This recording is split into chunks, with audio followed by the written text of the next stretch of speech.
Did banning golf in Scotland make darts popular? In 1457, King James II of Scotland was having a bit of a problem.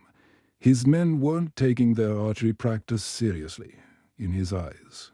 Men were goofing off and playing a new sport called golf instead of practicing with the longbow, which was a matter of national security. So he issued a royal decree banning both football and golf, which was hugely unpopular, but he was trying to send a message, to make it clear that he was serious.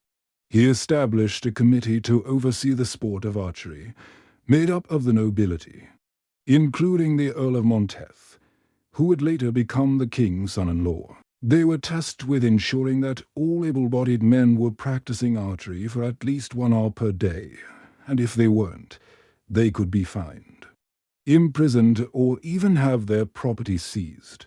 But the thing is, this wasn't just a Scottish thing, this was happening all over Britain.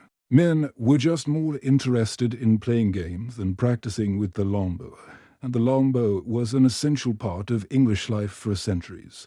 It was used by everyone from peasants to nobles, and it was the weapon of choice in the 100 Years' War. But as the threat of war receded, so did interest in archery. By the 16th century, it was seen as an outdated weapon and the focus shifted to firearms. But before that, there was a game that helped fill the void. The most widely accepted theory is that darts originated in medieval England during the reign of Henry VIII. Men were ordered to practice archery for at least 1 hour per day, but soldiers were often too busy fighting or on campaign to do so. So they would shorten their arrows or spears and throw them at upturned wine barrels. The natural concentric rings of the wood became the first target, and the game was a recreational way to practice the skills of archery. But what does this have to do with Scotland? Well, when you combine the ban on golf in Scotland with the mandate for archery practice, you get a unique situation. People are going to be looking for new ways to have fun and make merry. And throwing games, similar to early darts, could have been a natural fit.